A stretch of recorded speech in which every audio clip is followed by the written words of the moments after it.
Guys,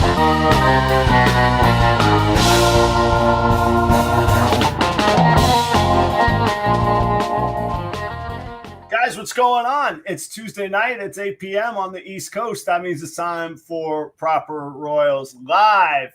That's right. Tonight we got Nicole Tisdale from LADYTIS Exotics. I'm sure most of the audience knows Nicole. Like, we all kind of run in the same circles. Not all, but probably about half of us run in the same circles here on the the reptile ball python YouTube scene. So I know a lot of y'all know Nicole, but if you don't know Nicole, you got to stick around. Really, really interesting. Not interesting is such a dull word. Intriguing person, like full of life, full of joy, great for our community. And when I say intriguing, if she's got snakes that I don't know if they could eat me, but they could fight me really, really hard and maybe win a round or two with me. So we're going to talk about her big snakes. We're going to talk about the community, and we're going to talk about women in our community and in the ball python and reptile community as well. I want to get her perspective and take on things. A lot of times these shows are just dudes hanging out, which is cool because guys like to hang out, but we like to have women hanging out too, and beyond just the men-women part of it, I'm interested in her take on the hobby, on the industry, on her experience, and what maybe I can learn or what I can experience or see through a different lens. It's important to do that. You get too comfy in life, so it's good to learn those things. It's been a cool week. I know I say that every week, and I was thinking about that today. Like, part of the fun of what I get to do is that there's always something cool going on. Generally, it's with the snakes. A lot of times it's with the people in the community that I know. But this week was a big milestone for me. If you saw my video this week, I hatched my first ever visual pieds. And look, I'm probably like overselling myself. And when you see what you want to see, I could be doing that. I don't know. I'm going to make a video about clutch identification, but I think I hit Orange Dream Leopard pieds, and I got a male and a female. So there were six eggs. There were 6 eggs, and I got 2 pieds out of them. If those were the Orange Dream, if the Orange Dream was the sire, the Orange Dream was a het pied to a leopard het pied. So that would mean that I beat the odds pretty well. The funny thing is that I believe I also got some yellow belly leopards in there, not pieds, which would mean that it was a dual sired clutch because I also paired her to a yellow belly Enchi het pied. We'll cover all that in the video. What I'm saying is I'm excited. They're beautiful snakes. They're not normal pieds. That's for sure. They don't have the black outline. And so they're either Orange Dream or leopard. And since the llama is leopard and the Orange Dream is only one of the possible sires, I'm leaning towards leopard. But I think they got Orange Dream in them. So we'll check that out. That's coming. But it was just an exciting week to hit my first ever visual pieds. That new video is out. Speaking of community and relationships, Jeremy Warfels did his 1,000 subscriber giveaway show last night, and like 6 or 8 other breeders donated snakes for him to give away. It's just a really cool show, a good feeling. If you all didn't get a chance to see the show, check it out. Even if you don't, obviously you're not going to win now. You'd already know if you won. But what was really cool and how small this world is, a guy named Jordan Leland won. Spoiler, Jordan. Okay, spoiler if you haven't seen it. Jordan Leland won the big shebang, and Jordan is one of the newest sponsors that was supporting my show and that I'm working with on marketing and promo stuff right now. And he's in Wisconsin. So JL Royals, that's Jordan Leland. He's getting 7 snakes coming his way from Jeremy Warfel's giveaway. It's just a cool community. If you're not real active in the community, no knock on you, but you're missing out. Like, jump in, like let your guard down, go for it. So thanks to Jordan for his support. I also got to say thanks to Flawless Exotic Creations. Flawless Exotic Creations, I'm working with them as well. All clear transparency. They didn't sponsor tonight's episode or anything. Just super cool people. I got to meet up in Spartanburg South Carolina. I can't believe I lived like 20 miles from them for the past 5 years and I didn't go meet them. They made it pretty big inroads in crested geckos. They got 23,000 followers on Facebook for their crested geckos, and they've just jumped into ball pythons. So you want to see some cool collection building, go check them out. They did sponsor the Pied video, so you'll learn more about them in that video as well as those Pieds I did. Hey, Daytona's in 2 weeks, like 11 days, like a week from this weekend. I'm pretty pumped. Let's play this video real quick. Jeremy Bod's US Ark fundraiser donation. I was fortunate enough that he came to me and asked if I had a guitar available, of all things. He's a reptile breeder, asked if I had a guitar. And here is what Jeremy has cooked up for the US Ark auction this year. Here we go. This is from Jeremy Bod at Bod's Exotic Reptiles, but the video was created by Chris Eaton at Snakes and the Fat Man. Speaking of community, just so much overlap and help and support all around. Check it out here. This is really, really cool. Happy to be a part of it. Thank you, Jeremy.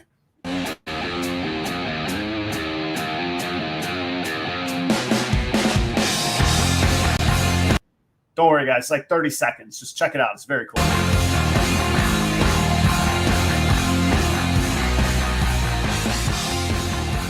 Okay, so what we got here is pretty cool, man. 15 Minutes of Lame Season 1 alumni Jeremy and Jeannie Bod over at Bod's Exotic Reptiles. They went out and they got themselves a guitar. Then they got that guitar signed by the original pioneering big dogs in the reptile hobby. I'm talking guys like Ralph Davis, Kevin McCurley, Brian Barczyk, the Sutherlands, Ty Park, and more. And guess where this thing is headed? To the Daytona 2022 National Reptile Breeders US Ark auction. Maybe, just maybe, one of you guys could own a piece of history. The only way to win this guitar is show up at the auction and bid. Help out US Ark, own something bad. This is literally the only one of these guitars in the world. Get your down to the Daytona US Ark auction on Saturday, August 20th at 8 p.m. at the Daytona Hilton and bid on this guitar, support US Ark, and potentially be a part of reptile history.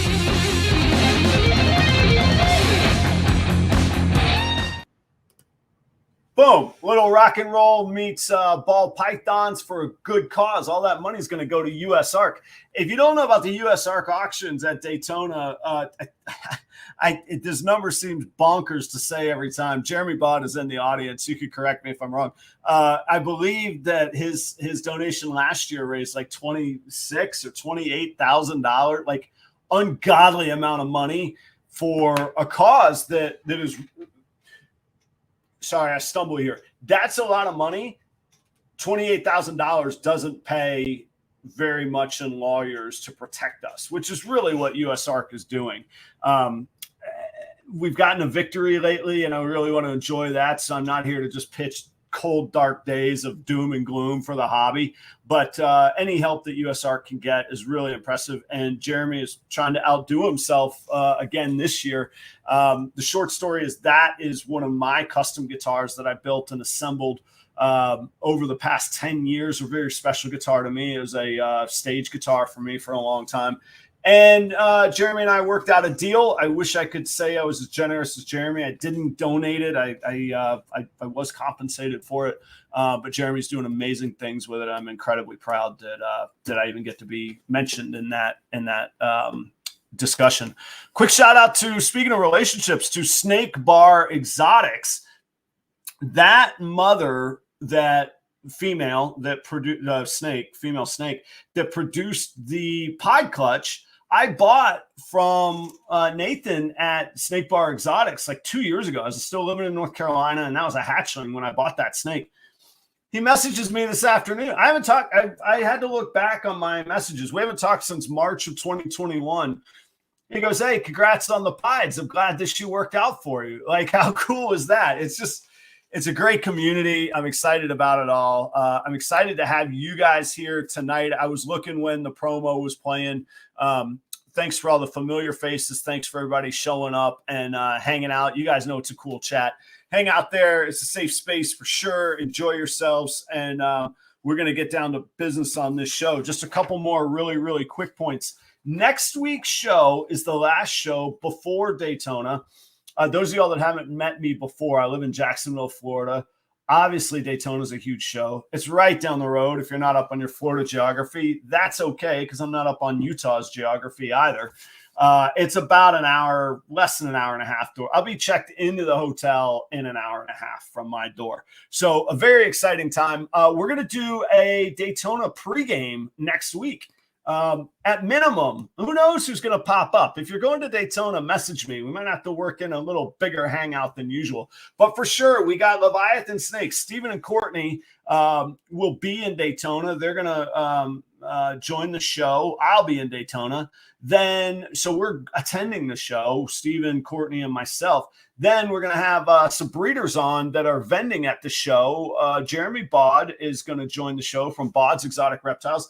And I just got confirmation right before we went live tonight that Dale Richards from Constricted Reptiles, I got ahead of myself. I'm a little excited. Constricted Reptiles is going to join us as well. So we're going to have there'll be four of us on the show, just kind of geeking out over Daytona. We'll get vendor, breeder perspective on it. We'll get consumer attendee perspective on it. We got to figure out where we're going to hang out. We got to figure out where we're going to have a beverage or two. Whether you like your beverage with a little alcohol or not, you're welcome, and I'll respect it either way. Everybody's going to be welcome wherever we have a beer in Daytona. If they're not, we'll go to another place that will. I'll tell you that much. But we got to figure all of that out, and we'll all talk about what we're looking for, what we're expecting, what the spectacle of Daytona is. Tomorrow night, I got a busy week. Tomorrow night, I'll be on Keys Constrictors with Keisha and Terrence. Their show, if you haven't seen it before, Keys Constrictors is what you want to check it out. Balls and Things is the title of the show. Wednesday night, 8 p.m. Eastern. So same time tomorrow night on Keys Constrictors. And I got to say thanks to Kike at Bosa Balls.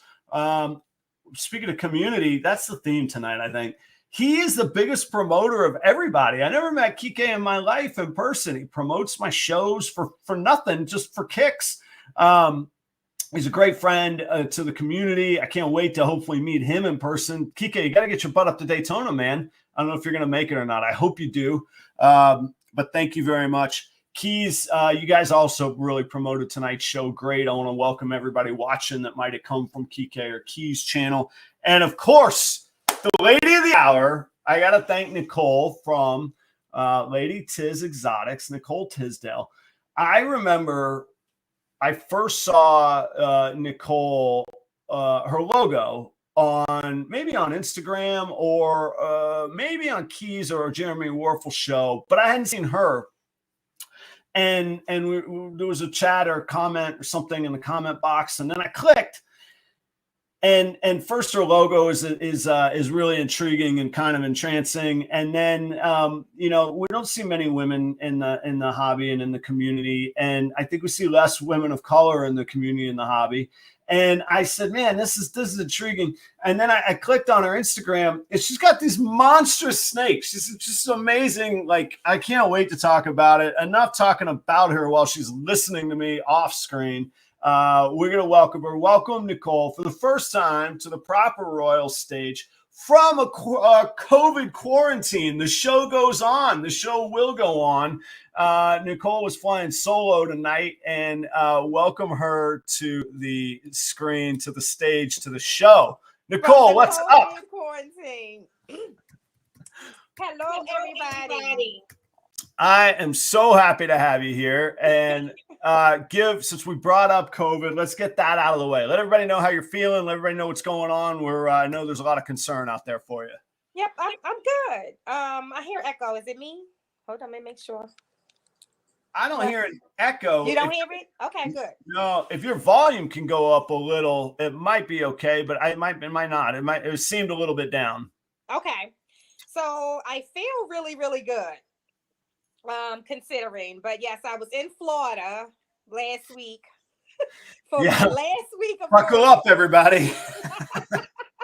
For my last week of work and contracted COVID for the first time since COVID has existed.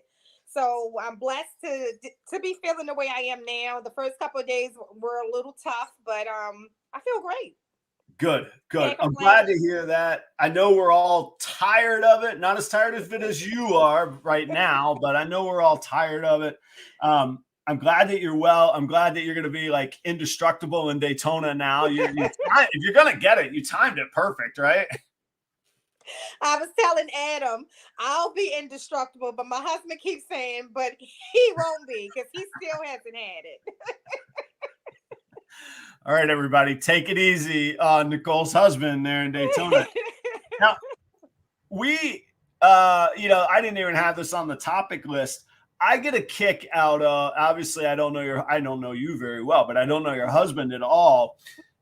Tell us about this whole snake journey that you're on and how he fits into it. And now you're in quarantine and your husband, you take it from there. I'll leave it there.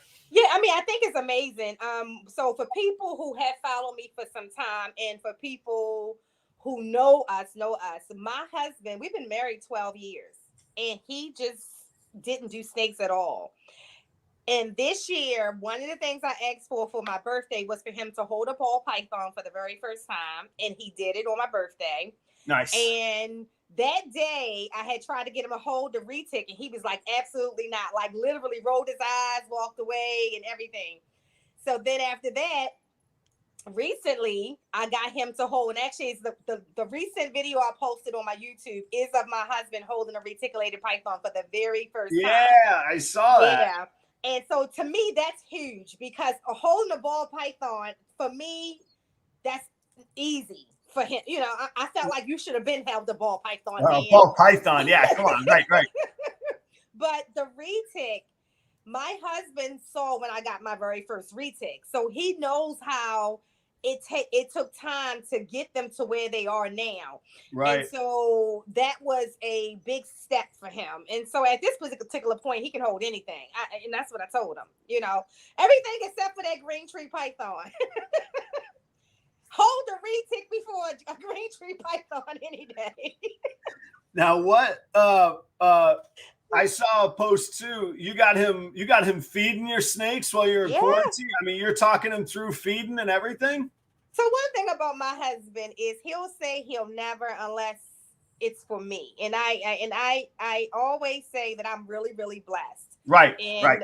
Those in the community know I don't play about my husband. Like, I'm not the girl that you can just roll up in the inbox and send a note, nothing like that. I will, what I call professionally assassinate you. Very good. My very husband. Good.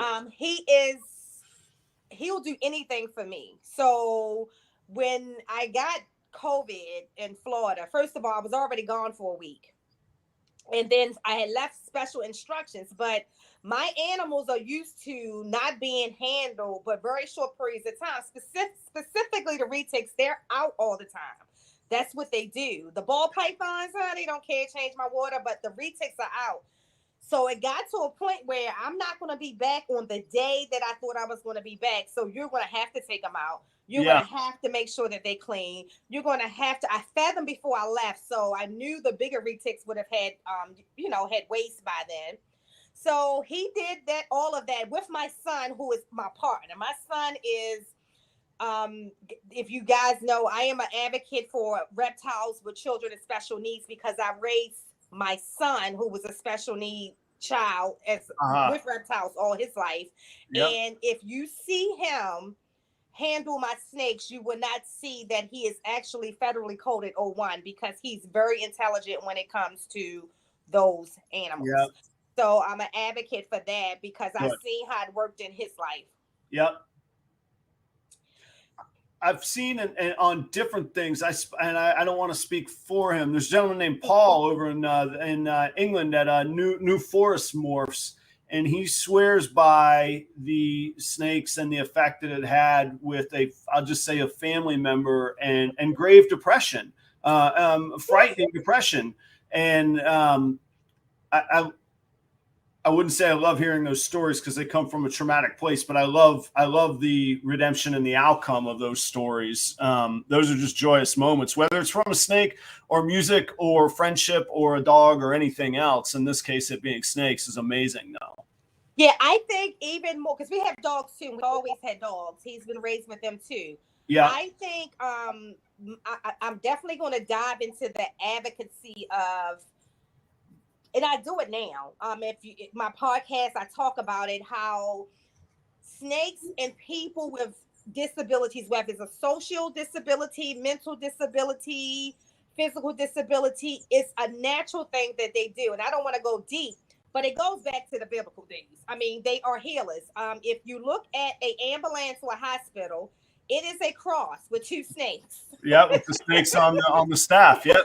Right. Yep. It indicates, it's indicative of them being medicine. They provide healing for people. But I think when it comes to the mentally disturbed, or as I say, people, I'm honest about me. I had an anger management problem.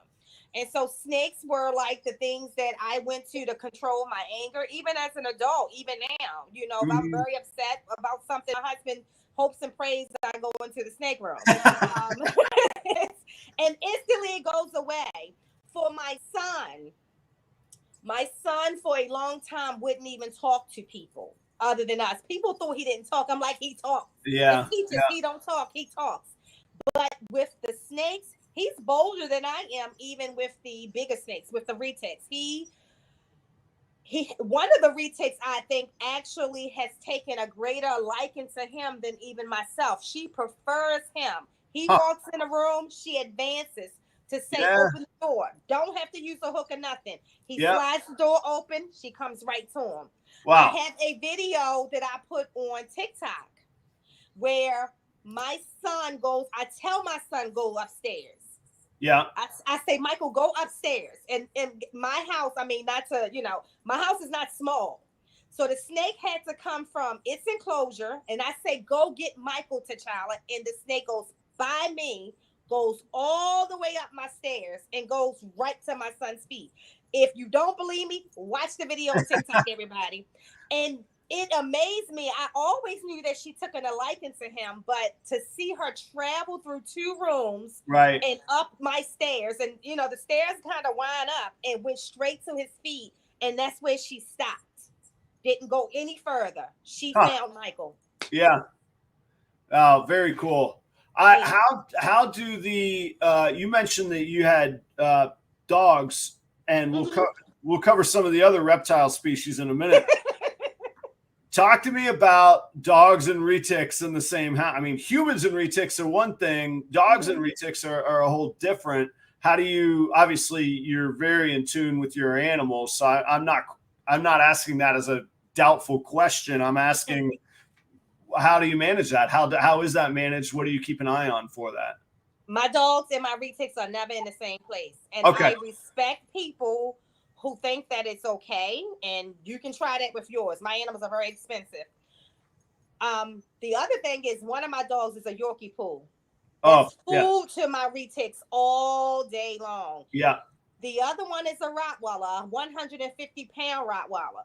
Now, what I would say is that my Rottweiler typically doesn't defend anything unless it feels like it's defending us. He's a puppy dog. Yeah. But I'm not going to take that chance of him even playing. I don't let him go with my grandkids. Because he could just accidentally play and hurt one of the grandkids. It's the same thing with the snake. Yeah. I don't think it's fair to the snakes either. I think that's very intimidating to a snake. Right. Yeah. I think, that's a good point. I think I hear a lot of people, this doesn't really quite fit, but I hear a lot of people will say things like, well, in nature, they do this. And I'm like, we're not providing for them we're providing for them to have a better experience than they have in nature. I don't care that they have mites in nature. I don't want them to have mites now. So I actually have that discussion a lot when people see my snake room and they say, well, in nature, they're wild and free and you have them in these tubs. And I say, look, my true feeling is they won't eat unless that they're comfortable and happy. And my snakes eat like clockwork. They're comfortable, they're provided for, they're sheltered, they're secure. Ball pythons aren't made to defend themselves. They got next to no defense mechanisms. They don't want to be roaming free. They move free if they have to, not because they want to, you know? Right. And then the reality of it is when people say that these animals don't live long in the wild. Right. Yeah, exactly. It's our job to do better than the wild. Exactly. And you definitely have never seen a retic sit next to a bear.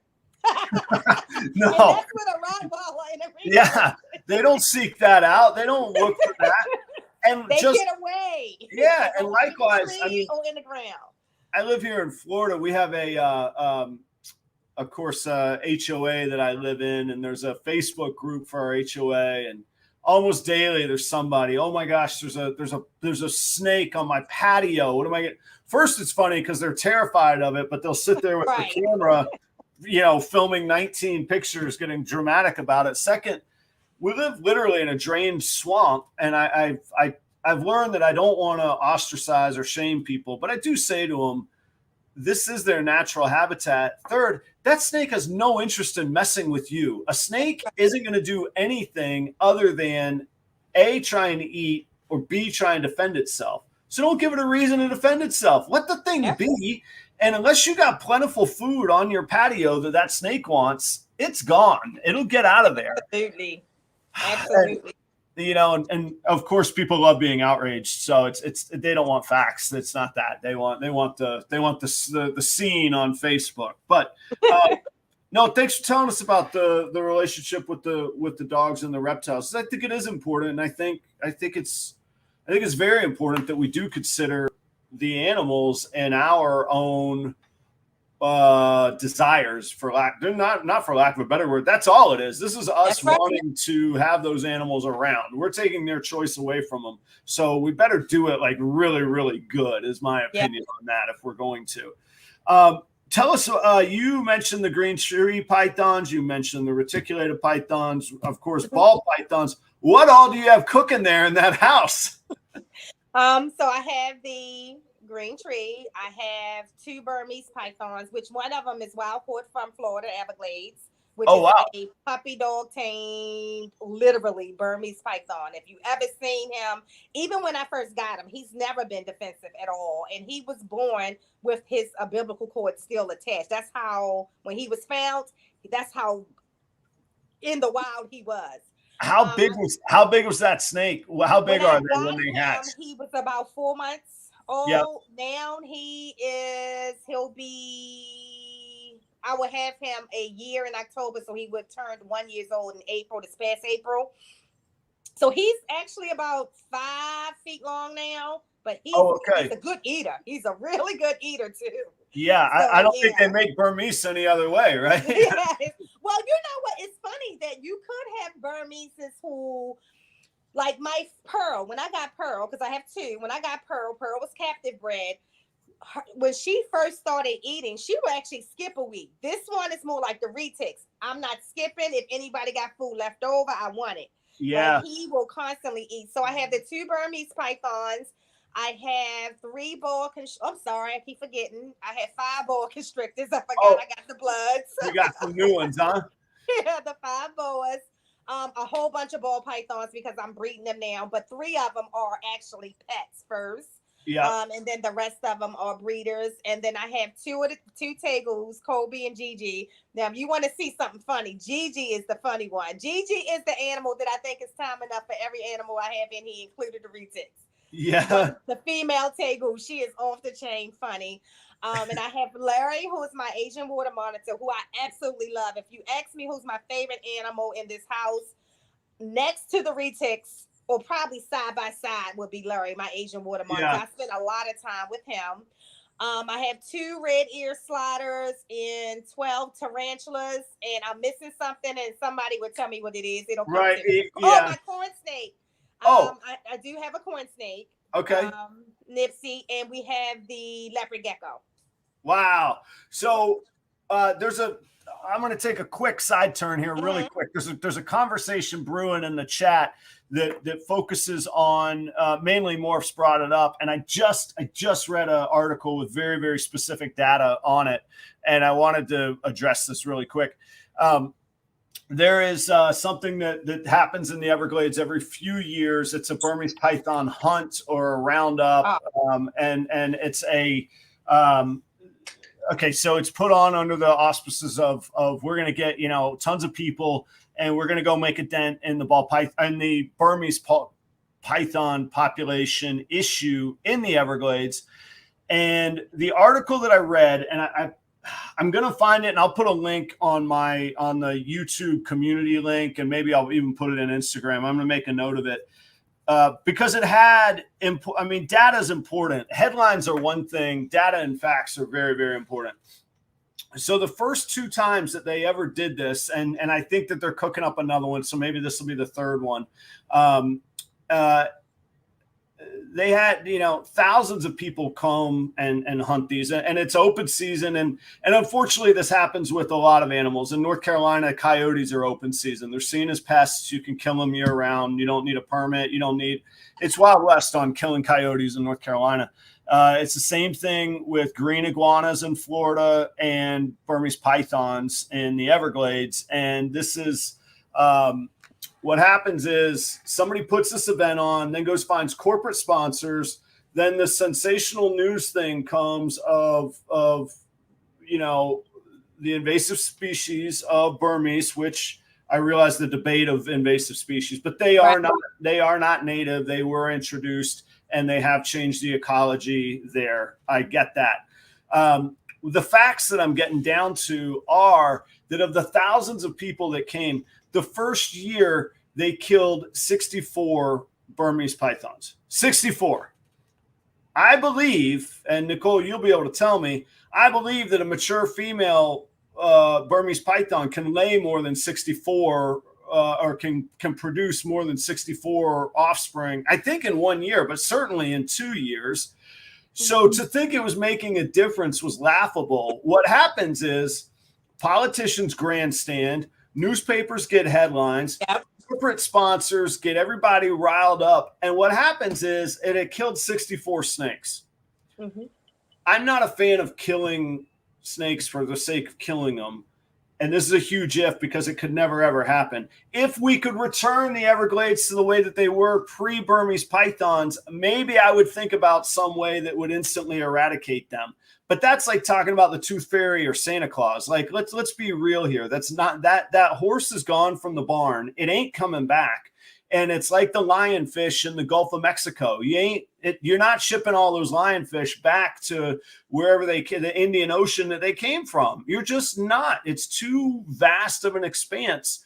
So mainly morphs, yes, they do still do it. And I'm sorry, the second one killed exactly 100 Burmese pythons. So of the thousands and tens of thousands of Burmese pythons in the Everglades, we've killed 164 of them for the sake of egos, grandstanding, and politicians. Yeah. And we need organizations like USARK, because this is how our, I was thinking today, I'm going to find a new word. I don't think people take it serious when we call it a hobby. They think it's a kid's game. I think I'm done calling what we do a hobby. I'm going to call it a community. I'm going to call it an industry. I'm going to call it our business, our livelihood, our livelihood. Yeah, our livelihood, our joy, and that's how it gets portrayed. So, Will says, maybe you killed about 3 to 4 clutches of Burmese pythons in 2 years. That was, and they don't do them every year. They're sensational enough to only do 3 or 4 years because the people don't come back. They know it's BS. It's nonsense is what it is. So one of the things is that it's what people don't know. And so for me, and I understand how people feel who live in Florida. Let me tell you something. Burmese pythons is not living there long. Number one, your heat would kill them. Your heat will kill them. Burmese and retics do not like the 80-degree weather. 78, pushing 82 at the max to digest food, but they do not like heat. Florida heat that I just experienced will kill the Burmese quicker than an alligator, okay? But that's the other thing that they're up against as well. So I do think that there was a breeding pool of them that actually found a place. Yeah, there's a way. survive. I mean, they're thriving. I mean, they're there. Yeah. They're there. To They ain't going survive. anywhere. Right. But you're not going to have where a whole majority of them surviving. You're seeing a little small percentage of them surviving. And even then, after time, they're going to go away. So I think that, like I said, when I was there, I expected to see a Burmese python. I saw a lot of alligators, but I did not see a Burmese python. I even saw the alligator in the apartment community, like in the apartment community lake. You won't see them where you were at in St. Pete. They're really fairly concentrated in the Everglades in Southwest South Florida. They're literally not anywhere else. You cannot find them anywhere else. And Florida, again, I don't expect everybody to be familiar with the various climate zones of Florida. But here in Jacksonville, no snake, of Burmese ball or reticulated python would survive, because we do have freezes here. There's no, I mean, so any snake that gets out or loose of what we're talking about hobby-wise, non-native, of course, corn snakes, rattlesnakes, that sort of thing, they're made to survive. But these West African pythons are not, and they're not surviving here in Jacksonville. Anyway, that's the sidetrack that we took, but because I saw mainly from Maine, and John from Colorado was asking about it as well in the chat. And I said, you know what, I just read about this. But the article finished by saying, basically, you get a drop in the bucket of dead pythons. You get politicians that have people riled up and an excited base. You have corporations that have grandstanded and become sponsors to kill this with prize money, tens of thousands of dollars for the biggest Burmese python killed. And then they all go away and literally nothing changes other than more, pardon the language, pissed off people. So, it's that's what that is. And I would stand by that. And I can offer the substantive article of where I read those facts from as well. Creative genetics made a good point too. Of course, building houses is invasive. If you want to talk about an invasive species, humans are we take we take the cake. We're the ones figuring out how to go to Mars as we speak. Okay. So those are all nice catchphrases to get ourselves out of it. The nuances are, I want owners to be responsible with what they do. I want politicians not to grandstand on our back and legislate things that make a freaking difference. Yep. And if somebody is torturing or harming an animal, they should not own an animal and perhaps be prosecuted themselves, but certainly eliminated from owning animals. And if you're going to put humans in harm with your animals, I think the very same thing should happen. Yep. That is my platform and my belief on that. Aaron Kike, you went there, man. You've seen the documentary, Don't Mess with Cats. If Nicole treated her reticulated pythons about the neighborhood the way that people treat their house cats, let me tell you, there would be an uproar. Right. Letting the local native habitats, I think, are a little more resilient than people think they are, because they wouldn't survive the cats if not. And I'll leave it there. I don't have a thing against cats. I'm allergic to them, but otherwise I'm not against cats. And I'm certainly not going down that path in this show. And that's not what we need to be.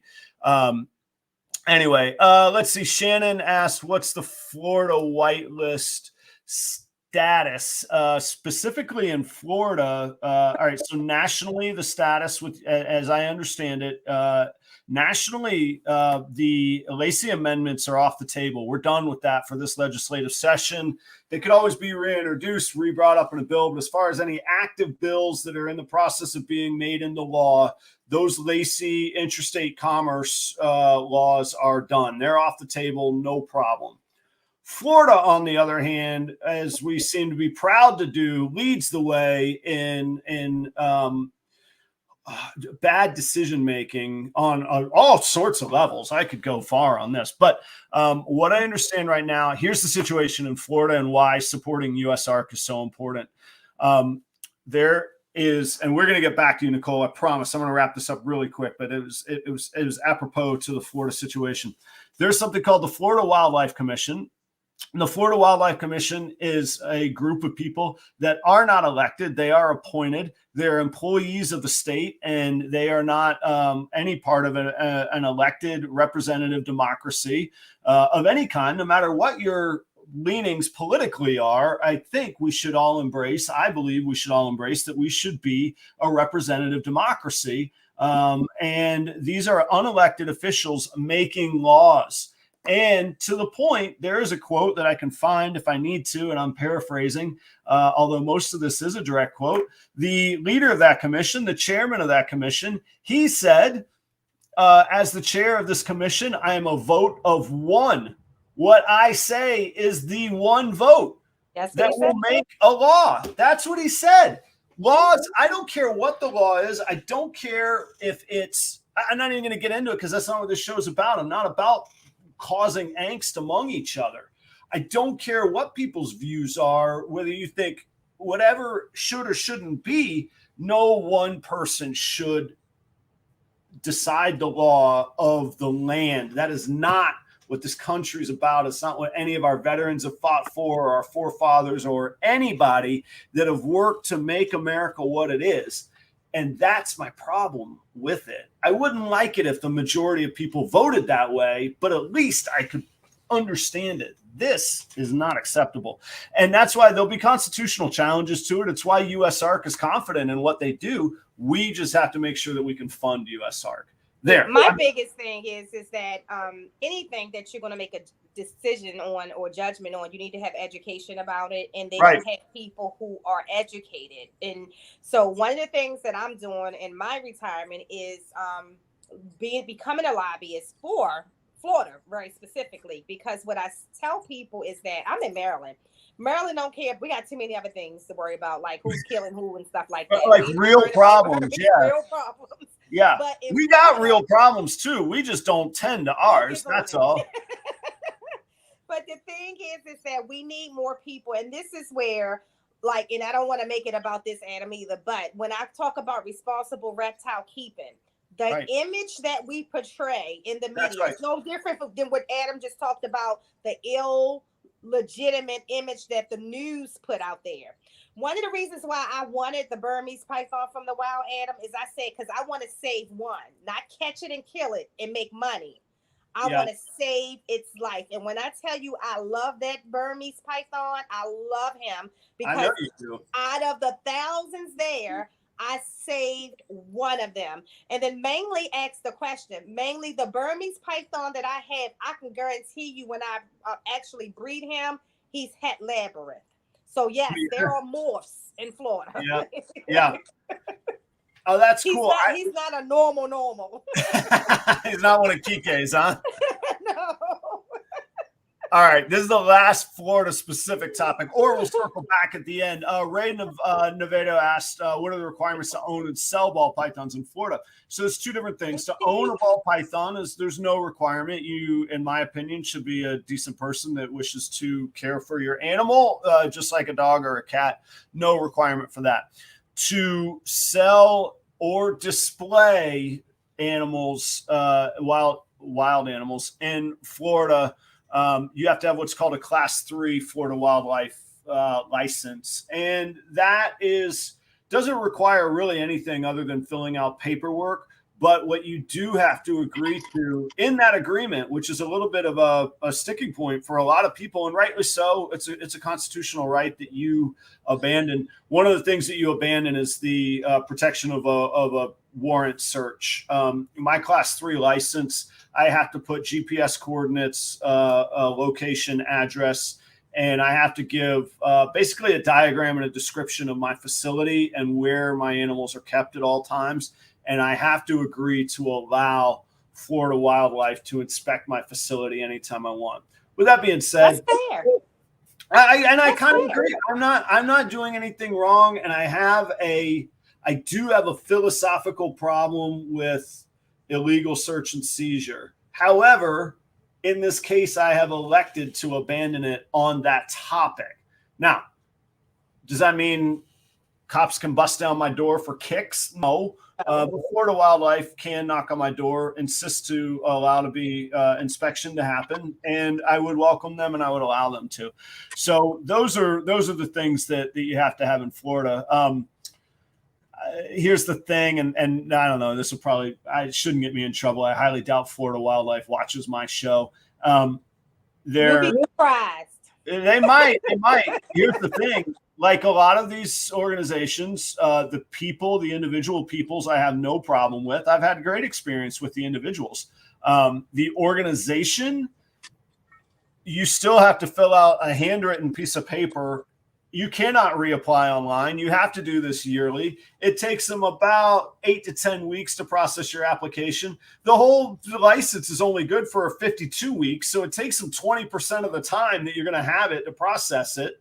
And I think that they're probably under the gun too. I think, again, to the individuals, I think a lot of them got into it for the right reasons.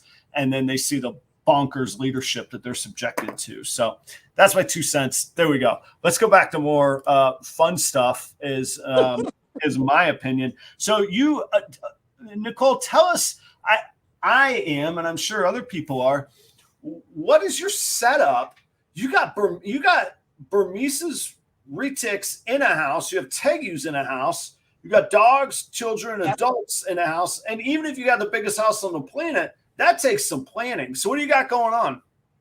So the whole middle level of the house. So when you come in, the entry level of the house is nothing but reptiles other than the area where the kitchen is. So I have what would have been 2 living rooms. One of them is the ball python breeding room. The other one is the ball python's corn snake. And then you get into the room that has the big enclosures, which the beauty of big enclosures, people don't like spending money on them, is you save space because you stack them. If you walk into that side of my house, it looks like a zoo, literally. Like my brothers and them came up Thanksgiving and they're terrified of snakes. They standing in the room and they go, where are the snakes at? I'm like, they're right here. They all around you. They're good. They're not focused on it because they're all in enclosures. So that room and what used to be the dining room, all of that is the big snake enclosures. And then the lizards and the Asian water monitor homes are built in the garage. So the garage was redone for the big lizards. So yeah, that's the setup. So you do use enclosures rather than like converting a whole, you don't have a room that you've converted as an enclosure. No. Okay. So I have, let's say all of the retics are in the dining room. And then half of the other room is retics, burms, boas. And then the other half is the pet ball pythons and corn snakes. And then in the other side of the house is the breeding ball python room. So that's where my incubators are. That's where the breeding racks are. Oh, and the turtles. The turtles is in that room too. Oh, cool. And how big is what's your breeding stock of ball pythons now? And let's talk about the ball pythons. Are you fairly new to breeding on them? Totally new to breeding, but ball pythons was my very first pet. So I've been owning pets, reptiles. I had them since I was a child. I always had them, but my first very legitimate ball python I got 32 years ago, and that was my snake up until I fell in love with the retics. When I got the first retic, it changed. So I thought I wanted to breed retics first, and then once I started to own them, I'm like, if people can't take care of these snakes the way that I do, I don't want people to have them. Right. So my mind that's changed. A bigger commitment, right? Yeah. And it's fun. Don't get me wrong. I think that anyone should own one if you have the time and the space for them. And of course, you have to feed them, but you have to feed any snake. I mean, any animal. And actually, I think that it's cheaper to feed a retic than it is a ball python. And I'll explain why, especially as it gets older. But for me, I decided to breed the ball pythons that I had more experience in knowing the animal as a pet. Sure. Sure. So it was better for me to say, okay, let me breed the ball pythons and learn all about morphs, because that's, I never cared about breeding morphs. Like I cared about what a snake looked like. Yeah. So I had snakes because this is what you look like, and that's what I bought. So the struggle for me was learning the morphs. And then after I learned the morphs, before I bought my very first breeding pair, I planned all of that out because I talked to a lot of breeders. I had made friends with a lot of breeders. Yep. And I wanted to make sure that my plan was a quick progression. I didn't want to buy normals. I wanted to come in and I wanted to buy the triple recessives and the quadruple hets right away. That's what I wanted to do. And so I was in a position, my kids are grown. I saved money throughout the years that when COVID hit, we're not going to be taking these fancy vacations right now. Right. Let's spend all of this money trying to prepare for my dream. And my husband was all for it. And that's what I did. Cool. Yeah. So I think I have about 50 ball pythons in the breeding plans now. But I have 3 incubators and no eggs. I haven't produced anything yet, but I'm hoping that I have three females that go this year. All right. I hope so too. And they will be, those snakes won't know it, but they will hit the lottery if they're born in the year. I'll tell you that much.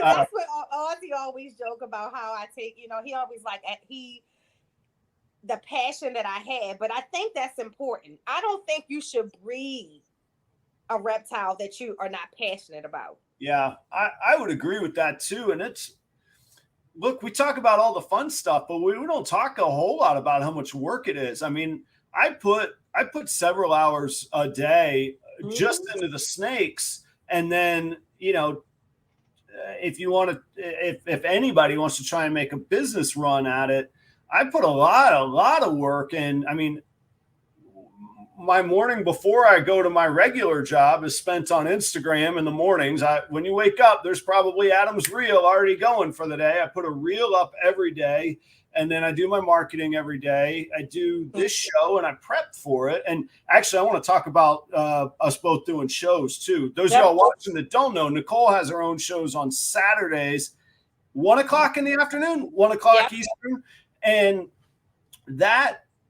look, there's a lot of luck. I'll just speak for myself. There's been a lot of luck and blessings involved. But let me tell you, there's been a lot of work involved too. I don't know how much is luck and how much is work, but I tell you, we're not just winging it here.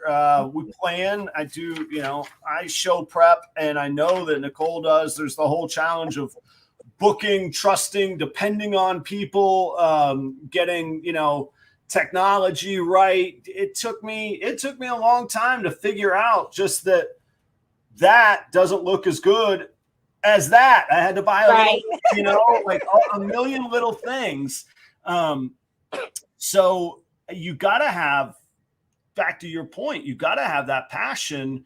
And on top of all of it, that's what the animals deserve as well. And that again goes back to me, but my personal belief being, if I'm going to own an animal, I need to do better for it than it would ever be able to do in the wild, without a doubt, without a question. So on that note, you got a lot of animals that you're cleaning up and caring for. Are you a one-woman show? You mentioned your family helps some, but where's that at these days? So my husband, if I'm in his house, is not helping at all. He's only helping if I'm sick or, down. And when I mean down, I mean down.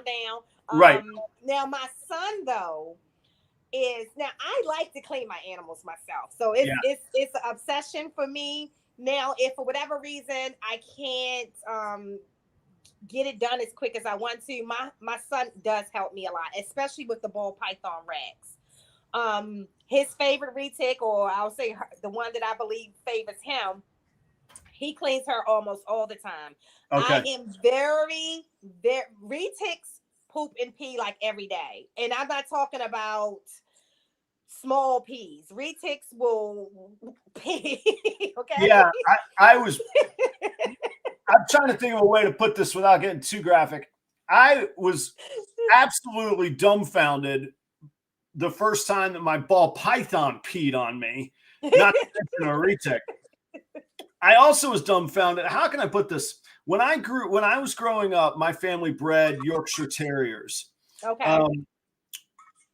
What I clean up from ball pythons on some days is I wouldn't know size-wise the difference between that and cleaning up after my Yorkie. Those of y'all that don't have snakes and don't know that, so I can only imagine that it goes up from there with retics and Burmese. Yeah, the good thing is that retics only going to have actual waste based on when you feed them. So right now, my largest ones only get fed once a month. And that's why I say it's cheaper than ball pythons, because they'll eat one 12-pound rabbit in a month. Yep. And so they'll have one big waste somewhere 10 days after that.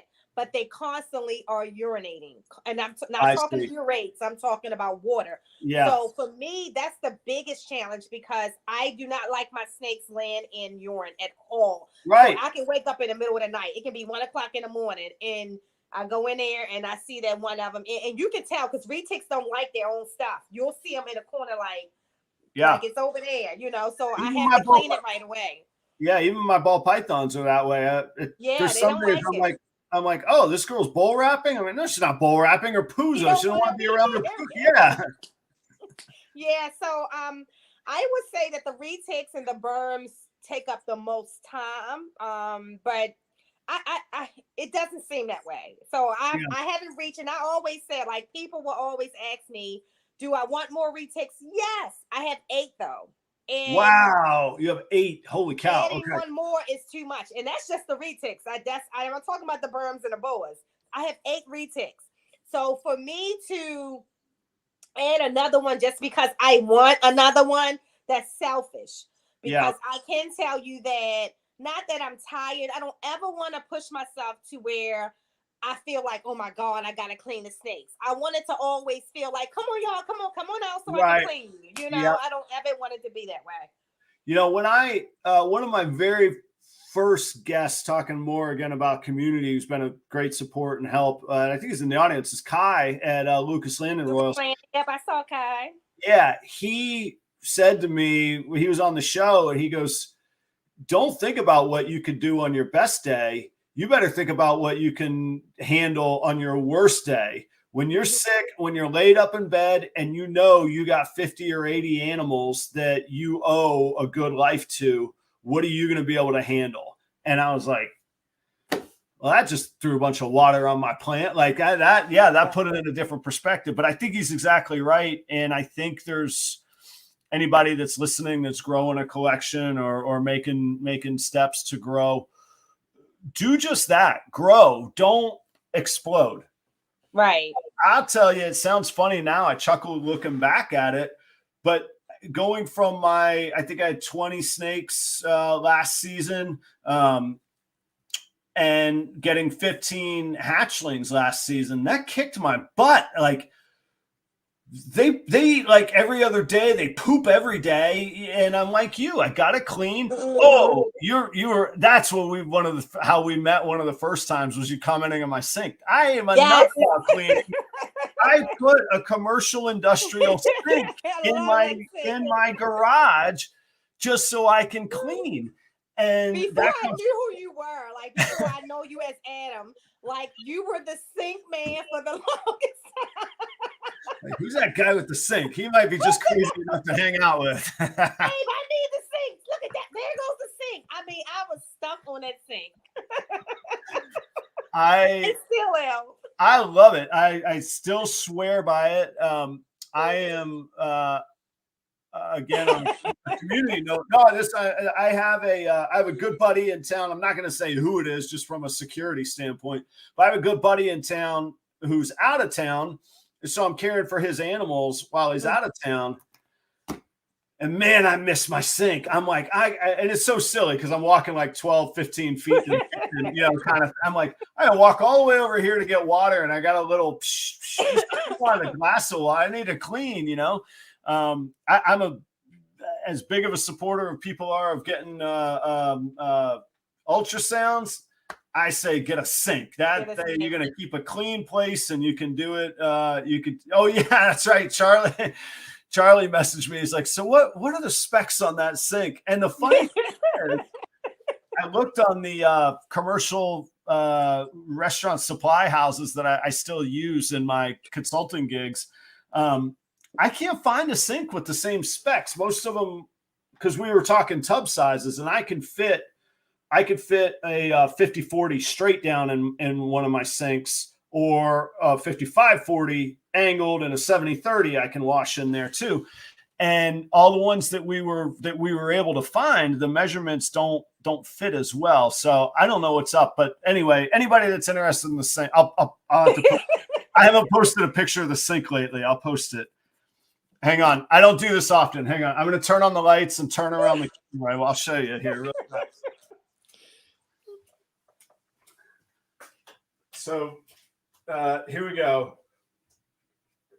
Right over here. There it is. There's the sink. That's the favorite part. That's the one. You got to have the power. Takes away the scrubbing, gets that poo right off of there. All right, back to the show. Hang on here. You guys get to, it takes away the facade when everybody's like, this guy's in the corner of a garage. Yeah, I am. This is my office. That's my snake facility, incubator, rehearsal space. It's all right here. So, but cleaning, that's a lot. My sister is in the chat. Hey, Teresa, she said, awesome sink.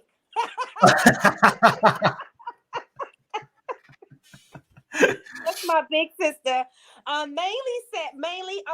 So the oldest retic that I have is, I have 3 that they turned the same age, like a couple months apart, and they're 3. Those are the oldest retics. The oldest ball python is 8. My oldest one lived to 22 years old before it passed away. Wow. And you had it pretty much for that whole time. Is that that's the one you were talking about from a long time ago? Yep. Yeah. Yeah. Well, no, I actually had one before them that I don't talk about. My ex actually was supposed to be keeping it while I was pregnant. He accidentally killed the snake, but the one after that lived 22 years old. Gotcha. Well, all right. We'll talk about the 22-year-old one then. Hey, let's take one real quick break here while we got a second. We've been on a little over an hour. I'm on with Nicole Tisdale, LADYTIS EXOTICS. Her links, all your links are right down in the description. You can click right on them. Go support her on Instagram and a YouTube channel. And I didn't look, but I think you said you have a TikTok channel as well. What's that? What's that handle on TikTok? LADYTIS EXOTICS as well. LADYTIS EXOTICS. Okay. And let's see, next week on this show, we'll be doing a pre-Daytona show, kind of pre-game party. Me, Steven, and Courtney from Leviathan Snakes. We'll have Jeremy Bod on, and we'll have from Bod's Exotic Reptiles. We'll also have Dale Richards on from Constricted Reptiles. And we might have some guests. If you're going to Daytona, which I know, Nicole, you are, right? Yeah. If you're going to Daytona, message me, email me. All my link tree is in the description as well, right next to Nicole's.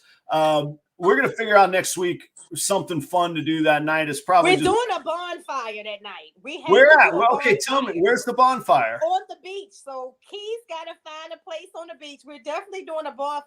I'm not leaving Daytona unless we do a bonfire. I don't know that the cops are going to let. I mean, I'm down for a party that the cops got to break up, but I don't think the cops are going to let us. I don't. Keys will know. I know. Terrence lives there in Daytona. He'll know the laws locally. I know here in St. Johns County, I can't put a fire on the beach. They'll. That's funny. You know, one of my favorite bonfires I ever had was in Jacksonville at Hampton. Oh my God, what is the name of this resort? My company used to take us to a resort all the time. Hammock Beach. Oh, Hammock Dunes or Hannah Park? Nope, Hammock Beach. It's called the Hammock Beach Resort in Jacksonville. Yeah. And we would do bonfires there all the time. But it was on the beach, so it could be just because it was private. Yeah, I was going to say the laws in Florida are that the beaches can be privately owned up to they call it the mean high water mark is the actual thing of it. Oh, you know, the other thing with the it's a huge turtle season right now. I don't know that they'll let us have, even if it is legal, I don't know if they'll let us have bonfires from the sea turtles right now. But we used to, funny, growing up here, so there's a stretch between Jacksonville and St. Augustine that is nothing but huge sand dunes that you actually can't see the ocean. And we used to roll kegs over those dunes down onto the beach and have hella bonfires down there. But that ain't gonna cut it behind the Hilton at Daytona. But we gotta find a fire pit. Well, right, yeah. There you go, Keys. Find a fire pit. There we go. Oh yeah, he says we can't say bonfire. We're gonna call it something else. Right. So we had a fire pit at Jeremy Wolf's house. Yes. Well, fire pit, bonfire, it all smelled the same. It felt good. Yeah. Well, at a private house, yeah, we got bonfire. You know what we got? You know what we got to do is we just got to find the local bartender and be like, look, man, where do you guys party? Where's the place? How do we party? Let's go. All right, that's what we're gonna work on. I'm for it. I just look. I just can't go to jail that weekend. That's all I'm saying. I can't. That's the only. I cannot. I'm sure COVID is definitely in the jail. I'm not doing that. You think you had a rough time going home with COVID? When do you go to jail? See how hard it is to go home.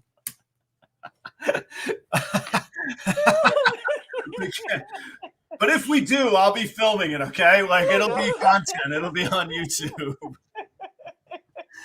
Right, look, Jeremy, that's right. I even have Jeremy go get the wood. I love outside fires. I'm like, Jeremy hit this stack of wood and this great big old fire pit. I'm like, look, let's keep the fire going. Let's go get some more wood.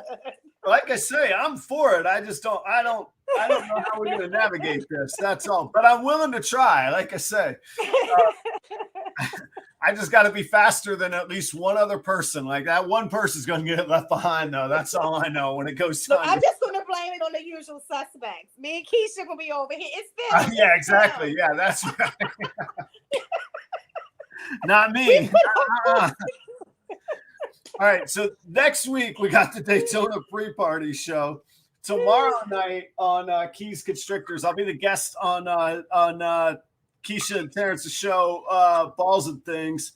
And thanks everybody for hanging out. The likes and the subscribes do make a difference. I hope if you're enjoying yourself and you haven't been here before, you will consider subscribing and hanging out. Come back. We do this every Tuesday night, always have a new guest. And really, we try and keep it, aside from the little bonfire discussion, we try and keep it on, snakes and reptiles. And but if we don't, we're talking about jail and fire. So that, when we do it.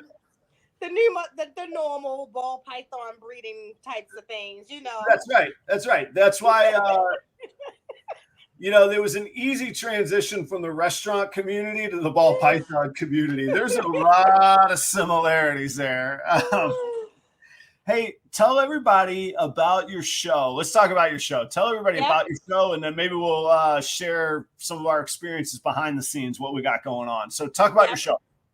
So my show is Reptiles and Cocktails. It's 1 p.m. on Saturdays. And initially when I started the show, it was supposed to be a platform for people to come on and relax, talk reptiles with a cocktail. Now, because I went back on this health kick, I haven't had an actual cocktail on the show in a very, very, very long time. I try to limit my cocktails to when I go out to eat crabs or go to Daytona or something like that. Yeah. When I have cocktails, though, I have cocktails. I will be cocktails in Daytona. Are you going to do a live? Let's do a live cocktail show. We'll do a live. We'll do cocktails in Daytona. Yes, we can do that because everybody's going to be there too. So when I started it, it was one, I definitely wanted to make it educational. So you'll see my guests go from people you may never seen before, but they're doing big things in the community, to the big breeders who I have relationships with, who have a specific agenda that I want them to come on and talk about. It's mainly to educate people. And we've done such a good job. And I have to shout out to all the people who watch the show.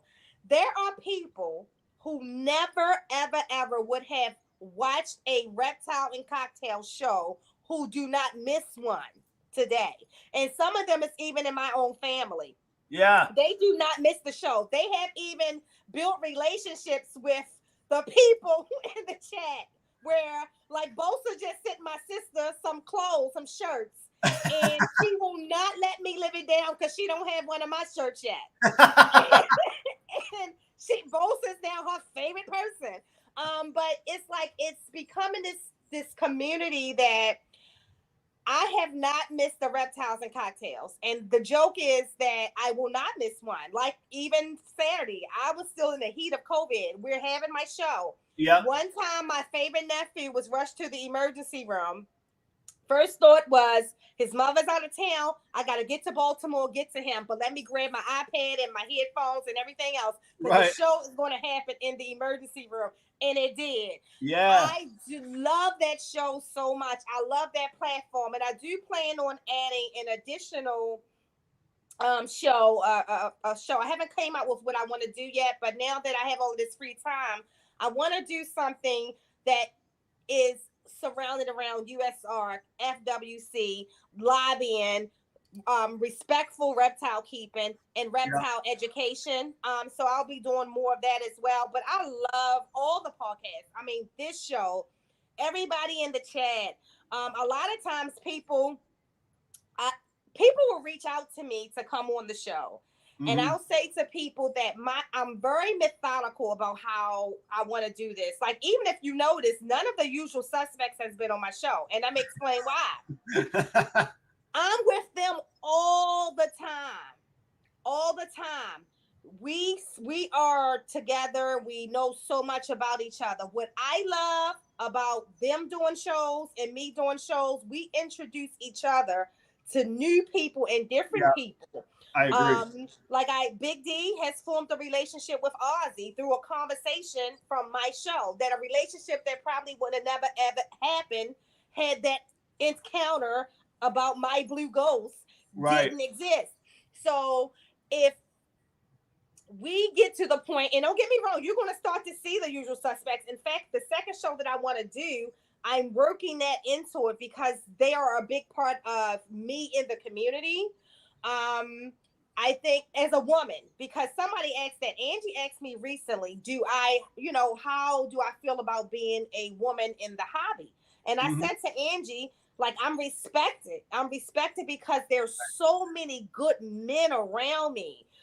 Going to Jeremy's house, like the welcome that I received from those men, like it was just amazing. And so one of the things that I try to do on my show too as well is present myself as a businesswoman in a hobby. One of the reasons why I love your show, like I steal stuff from Adam all the time, like Canva.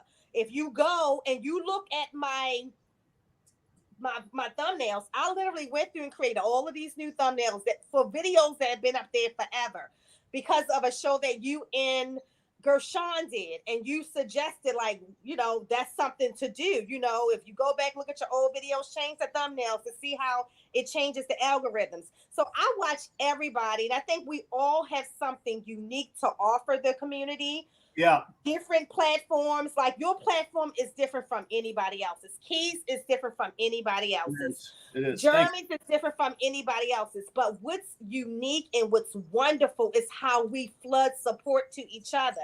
That's the corner of the hobby I want to stay in. That other corner where people don't show that love or it's a competition, I'm not competing against Adam. I'm taking information from Adam because I know that he's providing it for us to utilize it, and people do the same. They take information from me.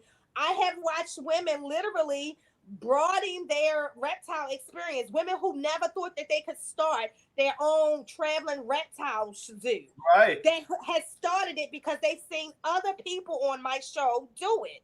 Like, it's amazing. This group here, like in like you said, we kind of all see each other. Hey, Bob, we have a unique presence in the community that's contagious. I don't care. It's so funny, the people who claim they don't watch us see us. Yeah. You hear them talk about what they saw, right? Yeah, that's true. And all I can say to everybody here in this chat, this is the corner we're going to stay in because it's going to be the corner that changes that 5%, because 95% of the reptile hobby is amazing. Yeah. The people that I have met, Chris from BNS, he's like a reptile god. You know what I mean? As far as what he's so giving of himself. Oh, he's like a cool big brother, right? Yeah. Yes. He's fantastic. Yeah. So many amazing people feel like meeting people for the very first time. And it feels like I walked in Jeremy's house and I felt like I've been there 100 times. Yeah. Yeah. It's neat.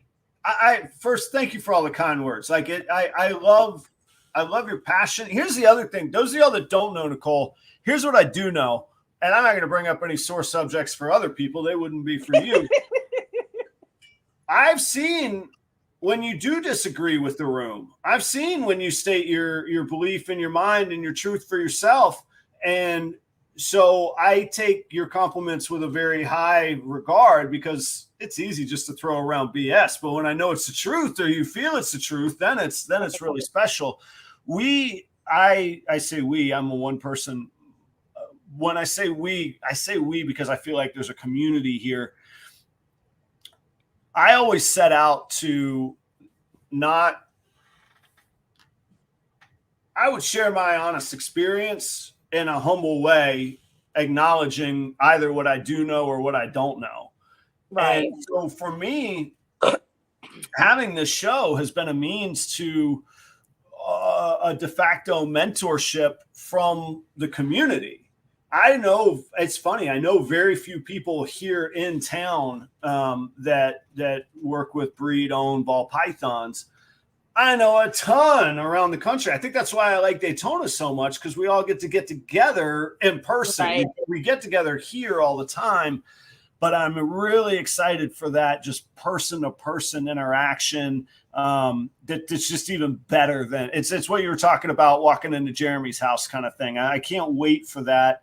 And I hadn't become established even in this sphere that way last Daytona. And it was crazy because even then, I mean, I was wearing my COVID mask. I had my son with me, and I in Florida has horrible heat, and I have this horrible bald spot, so I have to wear a hat or my head gets burnt. So I have my hat down low, I have my mask on, and even still people recognize. And I didn't have my coat back then. I wasn't branded or anything. And even then people recognize it. It was just a cool thing. So I love it. And you're right, it is all a little bit different. And we do all, I think you hit on a good point.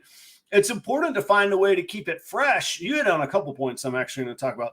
It's important to keep it fresh, and how we keep it fresh is trying to find guests that maybe our audience and our core haven't been exposed to, or have wanted to be exposed to, that we haven't brought into our circle. And that's my ongoing challenge. I'm like you. I do get and most people are pretty cool. I do get hints that people will come on, or they'd like to come on. And I hope I'm always gracious with everybody about it. But the fact is, there's got to be something interesting, because the audience comes first. I'll use an example from the restaurant industry. At the end of the day, it wasn't what the chef loved. It's what the customers loved. Right. Look, chef, I can't help it. People love chicken. Figure it out, dude. I don't care if you don't like chicken. We're going to sell chicken, and it better be damn good chicken, because they're going to pay a lot of money for it. Right. As a sommelier, I don't like white Zinfandel. I will probably never drink it again in my life, but people pay for it and they want it. So I'm going to sell them white Zin.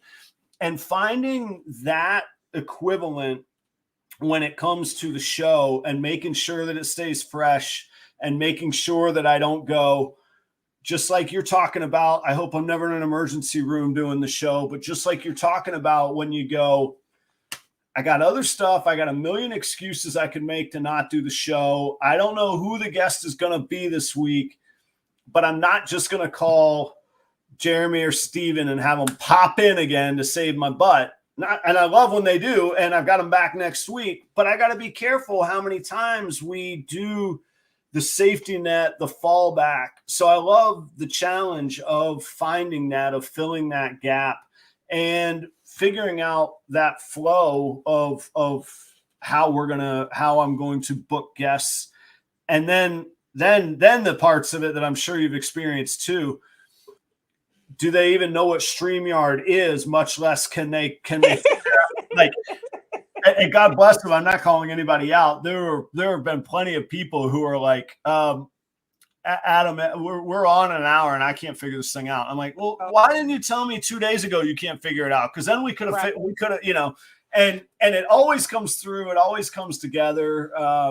But there's those challenges behind the scene.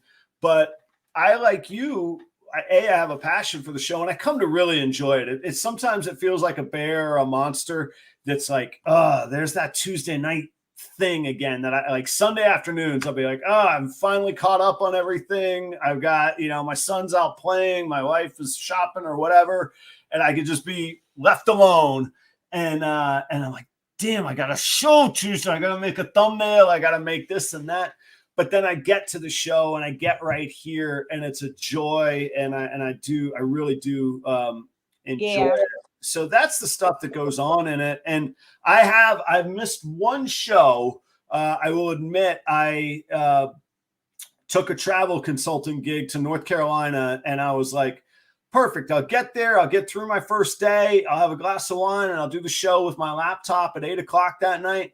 Let me tell you, I didn't even leave that restaurant. It was in such shambles till midnight. That I worked like 16 hours that day. My phone was blowing up. People were like, are you all right? Like, where is Adam, kind of thing. So that love and concern was cool, but that's the one that I missed. But I've been like, and YouTube gets you if you miss. They don't like you if you miss. Let me tell you. So what do you have? Who do you have? Or what's the direction? You talked some about it. What's the direction you see coming up on your show? What angle are you going for to keep things fresh in your mind? Or what's the challenge for you? So like this month, it's all women in the hobby who are not, they're very active. They're doing big things, but they're not on the forefront. They're not as vocal as I am.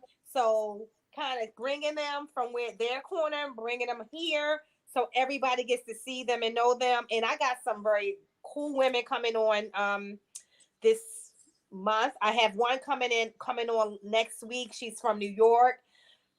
She's a passionate animal lover like myself. She's doing a lot in New York to advocate for animals. So she'll be on. New York's got big challenges too on the legal end. Yeah. Yep. Yes. Again, in another place where it's a huge hub. If things change in New York, it affects how we get animals. You know, and it's so funny. I'm so concerned about that mindset that I've actually kind of restricted my breeders to be breeders that I can drive to.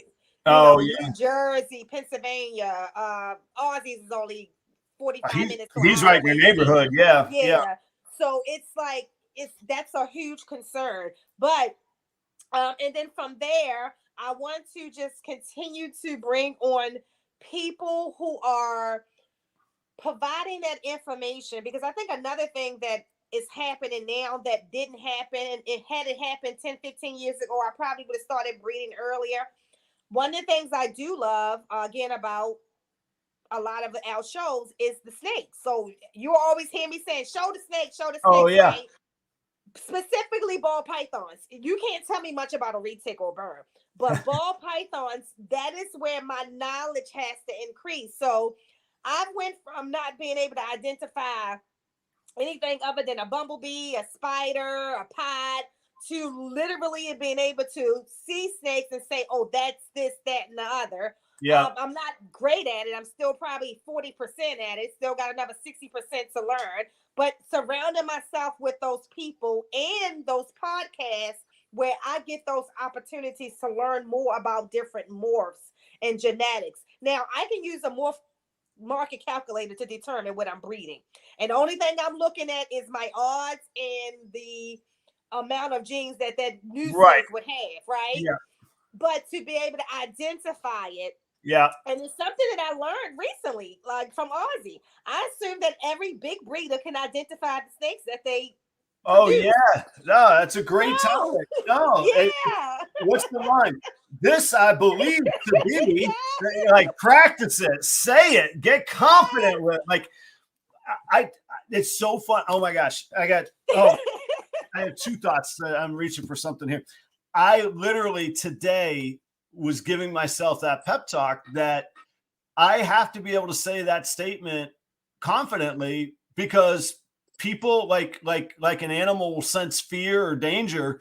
People will sense that I'm full of it if I don't say it confidently that this is what I believe this animal to be, because I'm not, and I'm going to take stronger steps than just guessing, educated guesses myself. I'll involve the community in IDing some of these clutches that I have, but I don't have great experience with, or any experience with IDing pieds outside of watching other people's videos or looking at pictures on Morph Market.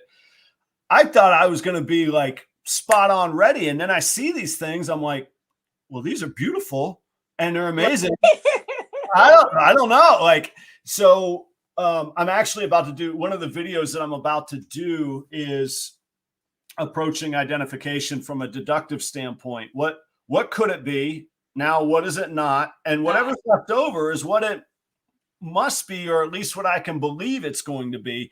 And that'll be that's actually, it sounds crazy to relate snakes to wine, but in blind tastings on wine, the tests and the courses that I had to take, that is how good sommeliers identify wines and vintages and ages and regions and all of that. What could it be? What is it not? And whatever's left over is what it likely is. There's always exceptions. You can always be wrong, but that's the deductive method. And it's so funny we brought that up. But yeah, this is what I believe to be. I'm getting it. Yes. This is what I believe to be. I believe I have had leopard orange stream. Don't you know you took the mother, you took the father? No, like if you don't see it, you cannot. And that's one of the things that a lot of things that I'm learning. At least know the things that's going to be the premium, right? Be able to identify those. Yeah. As much as you possibly can. But another thing that I think is amazing, and just, with talking to some of the bigger breeders, is that, well, let's say the good ones, they don't charge you for the ones the gene they don't know. Like, they're uncertain of. Be very well that other gene that could pay another $1,000, $2,000. It's important. I think I was just talking with my wife today about that. This all came up in the same conversation, but I said, I can't charge for my gut feeling of what I'm sure something is. I need to be able to back it up, and I need the community and let's call it what it is, my customer base, to have that faith in me. And part of the show is being that transparent. A video I'm going to do is asking for everybody's input on it so that I can at least go, 70% of the educated audience, unless you just suddenly think everybody out there are idiots, believes it's this. And an exercise that I love, it's fantastic, and it's a great thing to watch. It's a music relation or analogy. Individually, myself included, if I don't have music going, like just a cappella, I can't sing on key for anything. And I think that's what most people can. I'll make that statement. But if you put 30,000 of us in an arena together and all get us singing the same thing, it will be nearly pitch perfect. People will find that answer. What was that show? Who Wants to Be a Millionaire? Ask the audience. The majority of people know the answer as a whole, as a singular person, they don't, but in a crowdsourcing way. And that's a little bit of how I gather information on the show. What I was reaching for is a book that I love. If people want to know where I get a lot of inspiration from, this is called Show Your Work. It's not exactly written like a kid's book, but it's very easy to read. And believe it or not, I love it so much. The link for it is down in the description.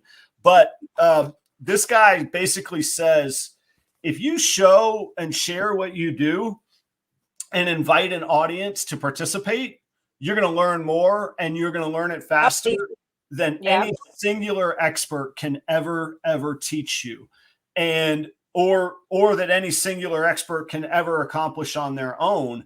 And not only that, it's going to force us to stay fresh, because this interchanging audience is always going to open our eyes to new thoughts and ideas and new ahas and innovations. And I freaking love it. He's got two other books, I think. But anyhow, this one's my favorite. I make notes on the book. I read it pretty often. Well, you saw where I grabbed it from. I don't have a stack of books there. I have one there. So anyhow, it's called Show Your Work. It's by an author called Austin Kleon. You can read the whole thing cover to cover in an hour and a half. I found it incredibly inspiring, and I refer to it a lot. The link to the free book, not even to make me money on Amazon if you buy it, to the free audio book is down in the description down below. So let's circle back to where we started. Mm-hmm. You've talked about women in the community. I brought it up. Clearly, I'm not a woman in the community. I'm a white man in the world. I get that part of it. What's your experience been? You talk very strongly and positively about the reception that you've been given, and I'm proud to hear that. I hope I could be a part of that. But what would you say to other women? What would you say to the men in the community? What we can't. If we go to Daytona, we'll be able to count the women in the room. Right. How does that grow? How does that improve? How do we include everybody? B, how do we normalize reptiles? Let's get more reptiles to more people out there. So the real statistic, and what I would say to women, is that there's more women in the hobby than it is men. Oh, really? That's a new thing. Tell me. Okay, I want to know about this. And it's always been like, as reptile hobbyists, women are people who purchase reptiles more than men. And it's just the nurturing, the caring, the natural part of us. The true pioneers of ball python breeding were women. Tracy Barker, was a woman. Yeah. Lori Barchak, woman. Yeah. And there's many, many more that we can name. Of course. So what I think that I would want women to remember is that, just like in any other thing, I always say, as a wife, the reason why I don't have to deal with a lot of things that other women deal with, because I present myself as a wife. My husband don't have to be there for me to present myself. So if I step in the room and the room is not of his liking, I step out. And I think that women have to be very conscious when presenting ourselves in a room. And I'm not saying that you can't be who you are, because everybody would tell you, I'm very you are who you are. And I love it. My tongue. I'm not saying be humble or anything like that. But when I present myself for what I own, my animals I own, the knowledge of them, the type of animals I own.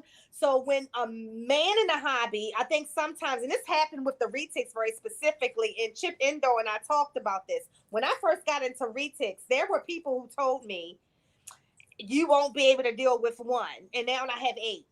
And my retics are they are on record. And you will hear some of the best retic breeders out there says, behaved reticulated pythons that you see on YouTube, that you see on TikTok, that you see on Instagram.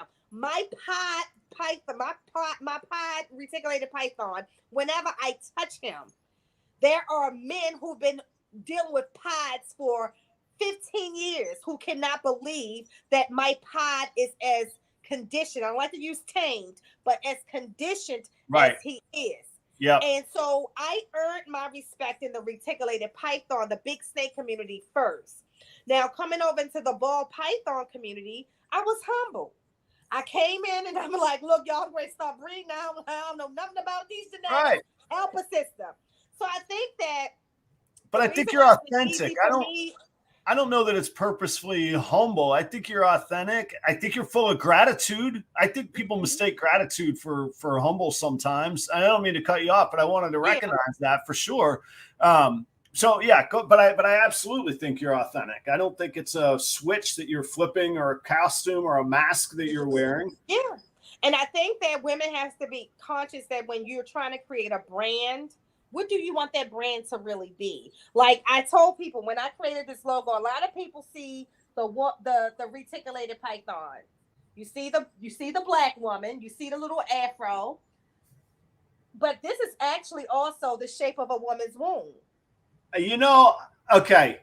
Tell us about. All right, look. I know that I'm saying it after the fact, like I'm giving myself points. I was like, when I first saw it, I was like, is that a uterus? I feel like it is. And then I was like, Adam, keep your lane, man. Like, let's not go too far down the path here. All right, talk us through it then. So I wanted to create something different in the ball python community. And I did that. Like, and I realized that when I had already did it in the reticulated python community. When I went to Nerd and Kevin literally pretty much bowed down to me and just said I had never known that you could even exist. And he saw how I was with his great big old snakes. And we created a friendship that day that never stopped. Like literally one of my best friends on Kevin McCurley. I text him right now. I can call him right now. Oh man, that's fantastic. So the second time was when I initially got into the ball python, you know, I was honest. Ozzy was one of the first people I reached out for the podcast. And he said he was not doing podcasts at that time, but he wanted to see who I was first. And that's right. That's the buy yourself some time. Yep, exactly. Yeah, he said, I want to see who you was. So the other thing that I would say to women is that be careful of how you present yourself if you want to be respected in a room of men for your knowledge. Clearly, I got body. You don't have to show that, right? You don't have to present that first because sometimes people never get to see you here.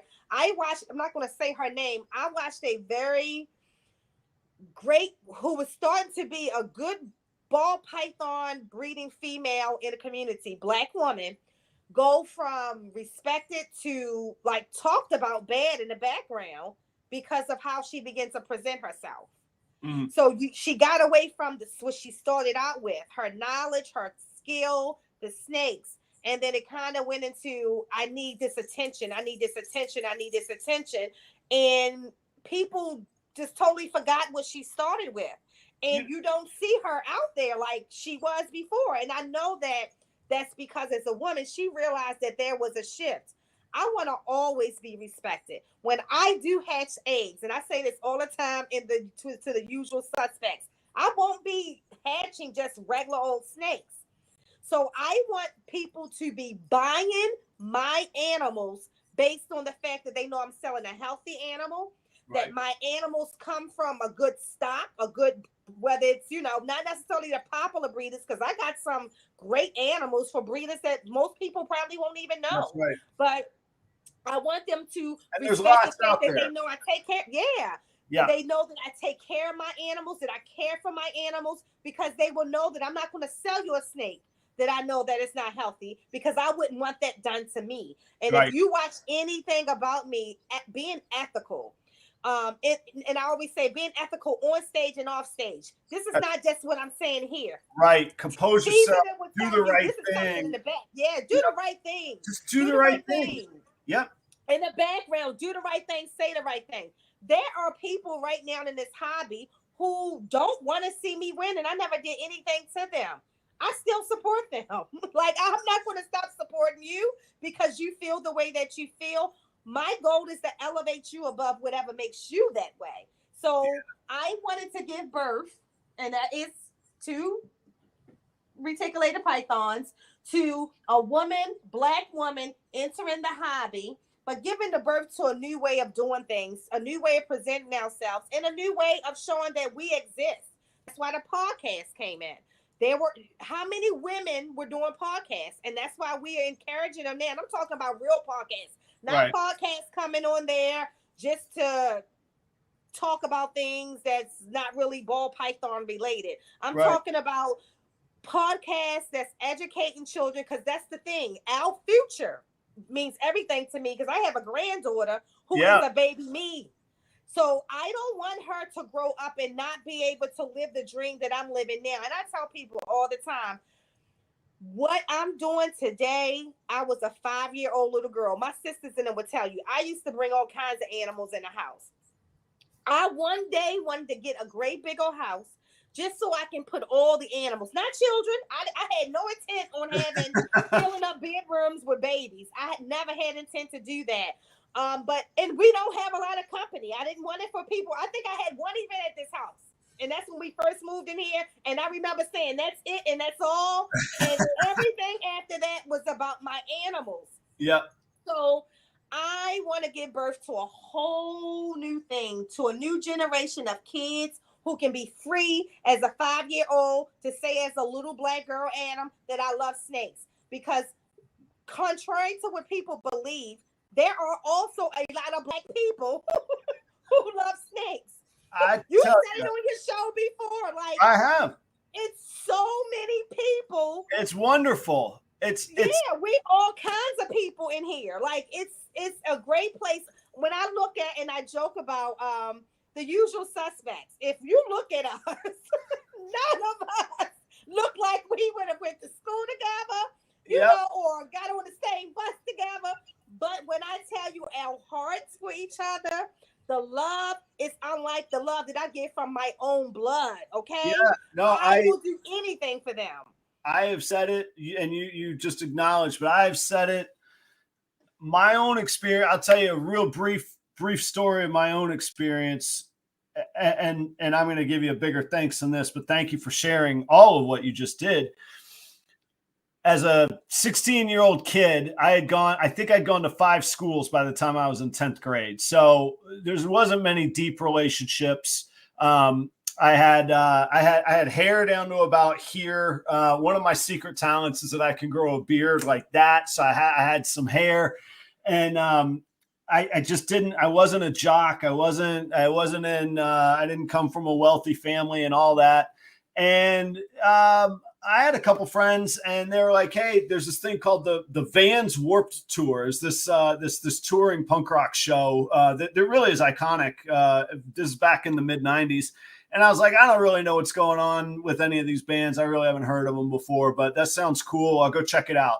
And I get there, and let me tell you, I'm the only dude with hair down to here. I'm the only dude with some scraggly beard and cut off jeans and a Sloppy Joe's t-shirt. And there's kids with tattoos like I hadn't seen, with leather jackets in the middle of summer, Doc Marten boots, mosh pits. And then I look, and there's this band called Fishbone, and they're these black punks. And then there's this girl with rainbow hair and spikes, and everybody was cool. And then I'm like, man, these mosh pits are dangerous, you know? And I look, and every person that got knocked down, immediately there's space around them and somebody picking them up and making sure that they're cool. And then I see this ska band that's got black, white, old, young in it. And there's a DJ that's like owning the room. He's killing it in this ska band. And he sees somebody put their hands unwelcomed on a woman. Wow. Show stopped, him in the crowd, personal escort, if you know what I'm saying, to the very back of that building. And I said, and I never felt so welcomed. And that to me is punk rock. That's why I'm it has nothing to do with the loud screaming music or quiet screaming punk rock music. Anyway, it's that mentality that I love. And I see that when I go to the reptile shows. I love that stuff. And I feel like that is part of what you convey. I feel like, I hope it's what I convey in my actions and my words and that sort of thing. Man, I love it. So those of y'all out there in the audience that don't know, that's what the community means to me. I'm sure that's what it means to Nicole. I want to leave it there for tonight. I want to tell you thank you for being on the show. Thank you. I hope you'll come back when we can keep it fresh. Another, 6-8 months, a year. We wouldn't burn things out. Plus, I have a date with you, October 22nd. I'll be on Cocktails.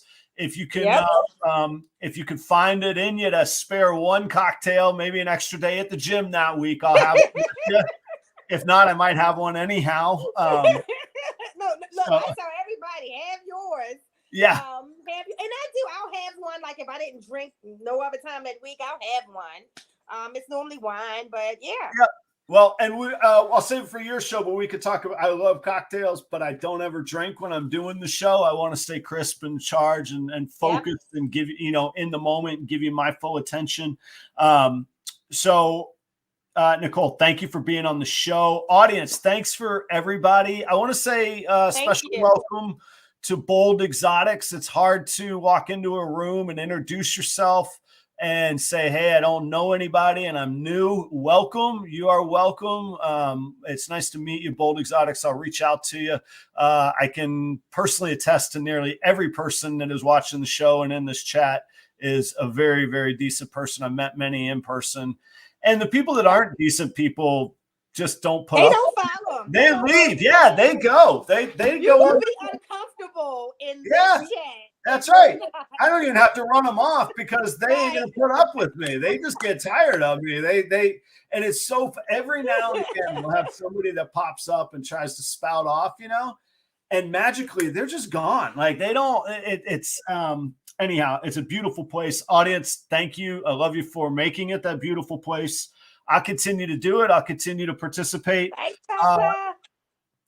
Teresa, thanks. No, thank you for joining in. Thank you as well for being a new guest in the audience chat. Those of y'all that are going to be at Daytona, shoot me a message. I want to make sure that I at least catch up with you in person. If not, get you a personal invite to whatever craziness we get into in Daytona for fun. It'll be safe. As I was saying, everybody will be welcome. And I'll leave it there. Nicole, thank you. It's been a joy. Thank you. I can't wait to do it again. I know I'll see you around the neighborhood as we do. I'll see you in Daytona, but I'll see you here on these shows and all of that. So everybody, see you next week, 8 p.m., same time, same place. Proper Royals is the name of the channel. Thank you very much. Thank you, Nicole. I'll see you soon. I'm going to hit the music, everybody. Cheers.